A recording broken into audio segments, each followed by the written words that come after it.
Greetings, dear ones. I'm Kryon of Magnetic Service.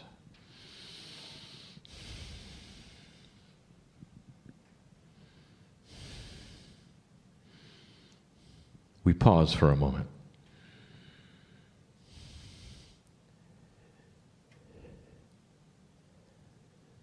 My partner steps aside, but he is still here.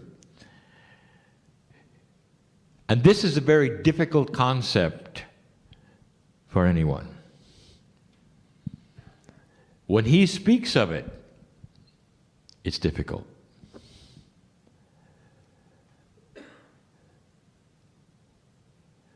Channeling creates an interesting energy. It often affects things around you. He has a hard time explaining that.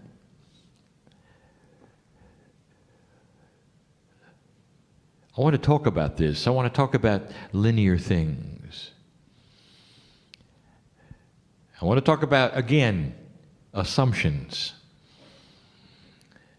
And it's all about you. Now, this is the end of a workshop, and I know that. I know who is in here, in the building. I know the energies that we are creating together right now. Some of them are strong enough to make batteries fail and alarms to go off. This is what happens with multidimensional things that are outside of linearity. There are energies that you develop that are unexplainable. Now, this goes two ways. It really does. And I really want to speak to you clearly about some things that are assumed to be linear, and they're not. There is teaching that has been given this weekend about so many pieces and parts of the new energy, both of the physical body, of the mind, the consciousness, the planet. And it can be overwhelming, especially for the light worker who is trying to linearize it all. One of the most difficult things for you to conceive of is that relationship that has been talked about all weekend. You have so many names for it. There's the higher self, there's the pineal, there's the innate, there's high consciousness, there's love. And the overwhelming thing about all of these is, as you listen to them, as you have teaching about them, you start to put them in boxes. Let me give you an example. Innate, the smart body for you, is connected to the pineal, and the pineal is connected to the higher self. It involves your intuition, and we have said through affirmations in this new energy are probably one of the strongest things that you can use for self-healing. For situational things, all manner of things. But then you've confused it with God. I want you to get out of the boxes for a moment and listen. Your cellular structure is not working efficiently, and it needs help. Your cellular structure is not God. Now, God is inside you, but the cellular structure is something that is now increasing in efficiency, in communication. Your innate is starting to marry more with your consciousness. I want you to put that aside for a moment. That is one issue. But the love of God, your purpose, your consciousness, your relationship with Spirit, that's a whole nother issue. Don't put them together.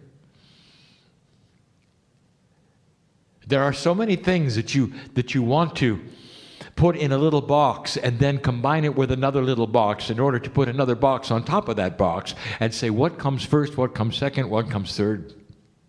If you do this, what happens over here? And that leads to something. It leads to a life where you are constantly asking the question, am I doing it right? Is it in the right order? Why isn't this happening now? I've done this, but this happened. Those are great questions for a linear creature, but not one who is an old soul on the planet, who is part of everything. Yes, dear ones, there are processes and procedures that you are learning to work with your innate. And that's what this was about today.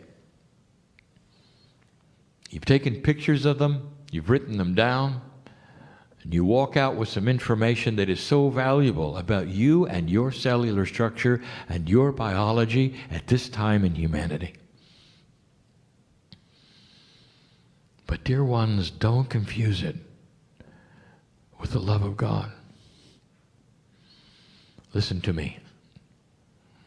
There are many here right now asking the question about what's next, why is this happening? And you're looking to the innate for the answer. Innate talks to your cellular structure. If you've got a health problem, you'll be talking to innate. But you're also going to talk to the consciousness that's connected to spirit. Between the two of you, the innate, the consciousness, and that part of you which is the love of God, all of you together are going to create solutions. Not just one. But there's one big one, an assumption I want to talk about right now. It's difficult to even describe where I'm going with this. So many in the room, so many listening, are trying to find out how to get past something. How to get over the wall, perhaps, of fear. Or how to broach something that hasn't happened and you know it's there, you can feel it's there. And you know how to do it. You come to a place like this, you learn about innate, you learn about the balanced breathing, you learn about all the things that a light worker in this energy is starting to realize that it's a whole body experience. But don't confuse that with the love of God. There are certain hurdles that you're trying to get through. And dear ones, innate cannot help you with that. Innate wants to heal your body. Innate wants to pull on Akashic things to heal your body. Innate wants to work with that which has happened before, even in this lifetime, in order to change cellular structure. You need it. You need to live longer. But don't confuse that with the hurdle of fear, especially the hurdle of enlightenment. I have got some information for you that is so difficult to communicate. So I want you to feel it. It's one of the only times that I have been in front of those sitting in the chairs where I've said, your language is not sufficient. I want to communicate something to you, a way to get through the hurdle, a way to walk through this, to get to that place that is next. So many of you are frustrated. I can see it in you, in the Merkaba. There is a frustration. You're just not quite sure of what it is. It goes beyond language. And so I'm going to give it to you, both with language and with what I will call the third language. Now, the third language is not a language at all. It's a catalytic energy of communication that Spirit uses with you that goes into the very consciousness of those who are ready to receive it. It's the big aha.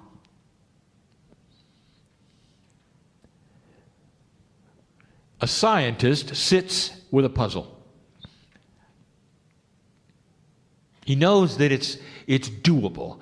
He's got something to figure out. He's looking for something that's impossible. He's looking for a discovery. He knows it's coming. And he looks at it and he works the puzzle. He tries this and that and this and that. He calls in his colleagues. They work on it together, this and that and this and that. Nowhere is there a solution. Every single time he tries something, it fails. It's interesting, and if you talk to scientists, they will tell you that this is the way of it. They can feel it, that a solution in physics or science or biology is right there in front of them, and no matter what they do, it doesn't show itself. And they look at the logic of it, and they build the little boxes, and they work all of the puzzles. They do the computations. They work the puzzle. Nothing. Nothing. And they retire for the night. The scientist he's tired of computing, turns on the television and watches a movie. Disengages his mind completely with the puzzle, ready to attack it tomorrow. Watching a movie about nothing when suddenly the solution comes. Something is so obvious, of course. Slaps his head, gets out of bed, goes to write it down, does the computations, voila, the solution. What just happened?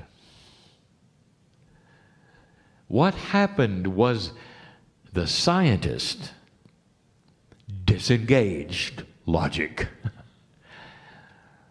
And accidentally, without even thinking about it, suspended every part of the problem that was in his psyche. Dropped all of the barriers because it was no longer time to do the work.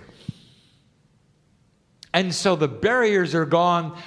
The disengagement of science was complete. The movie was being watched, and in comes the solution. That was always there, waiting for the barrier to come down of logic. You don't know what you don't know. How can you possibly work this puzzle with things that you don't know about? Dear ones, you are overworking the puzzle.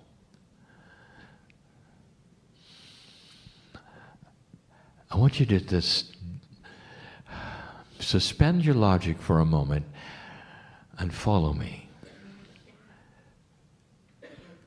The solution to what many of you are asking for lays there right now with your name on it, waiting for you to stop thinking about it. I want you to erase the whole idea of how do I? Because the very English synapse is wrong. How do I is not going to work with a multidimensional human being who is an old soul who is learning things they don't know yet. You're learning things you don't know yet. So how can you possibly apply your three-dimensional logic to a puzzle that is beyond the logic? It's only when you suspend it and you give up. And you say to Spirit, and Nate is over here, I'm working the puzzle, but what about the really big one? What about the fear of moving forward, of going to the next place, of overcoming this or this or this or this? And there's many thises as there are people. It's the spiritual that we're talking about now. It's the relationship and the communication we're talking about to God right now. It's about your life and your lessons and what you're here for. Don't talk to innate right now. I want you to think about this, but not too hard. I want you to imagine, just for a moment, that the barrier that you know is there, keeping you from things, is slowly dissolving through no effort of yours at all, other than the intent to go beyond it. That there is some kind of a mechanism that you don't understand, that you don't know about, that is so powerful, that remembers and recognizes when you suspend belief, drop your logic, and simply allow it to happen. Like the scientist who had it figured out. There was a solution, but no amount of working the puzzle worked. I want you to combine this intent you have with the idea and the belief that there is a greater power of creation who knows your name, knows who you are, and is ready to help you right now. That greater power, and that is the creative source, has been with you all along. But the barrier that has kept you disconnected from it is the very thing you thought would solve it. Your logic, your survival, your smarts as a human being. Can you let it go? Can you just let it go? If you can see that barrier dissolving just for a moment, for no other reason than the fact that you're sitting here and allowing it, I want you to also vision the second thing. And that is the connection of your hand to Spirit coming out of that dissolving barrier and taking the hand of God. And you don't know why, and you can't figure it out. You don't know what's happened, and no idea. But suddenly, it's okay. Fear is a product of intellectualism. Did you hear that? It comes from the brain. The computer that says, don't touch the stove because you'll get burned. That's where it comes from. It doesn't come from God. It doesn't come from that which is your intuition. Right out of your brain. And it requires that the human being be able to disengage the very thing that has been their survival forever. You don't have to disengage and walk around without it just for the moment. You got to learn to balance the survival instrument with the heart,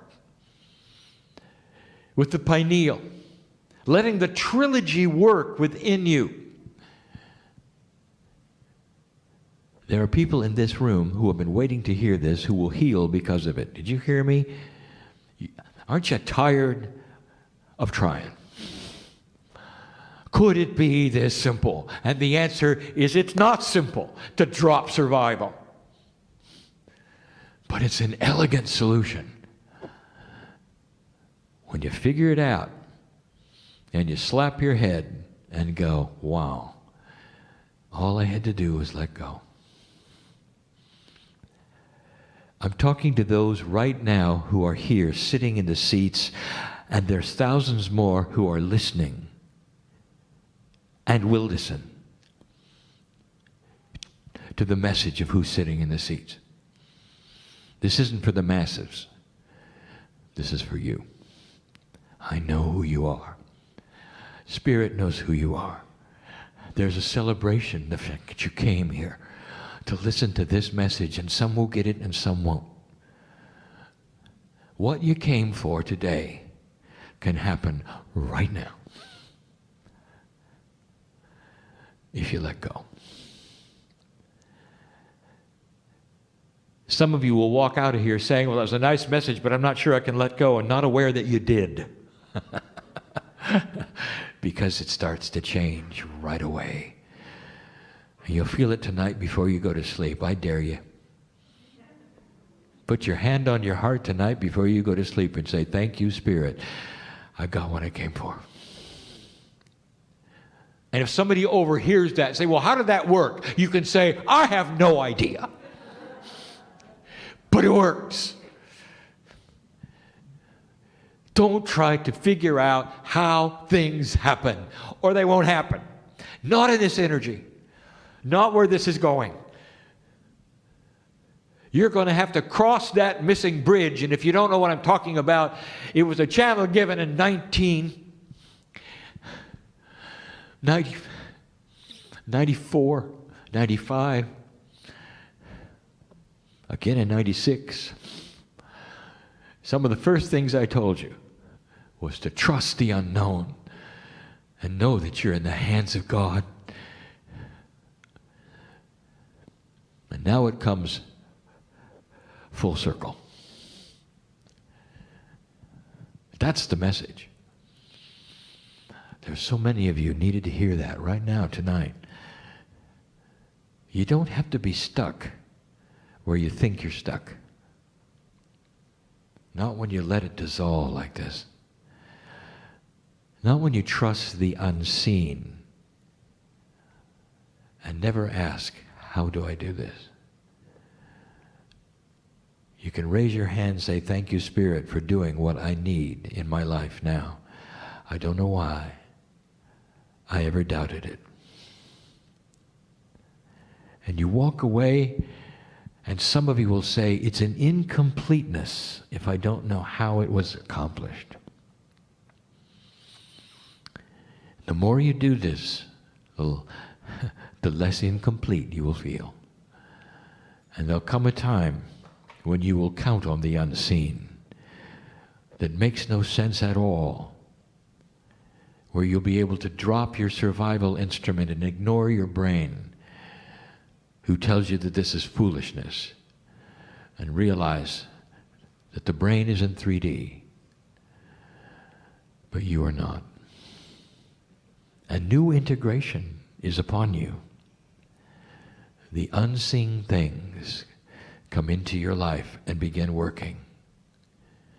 And you haven't got a clue why, except that you know you're connected.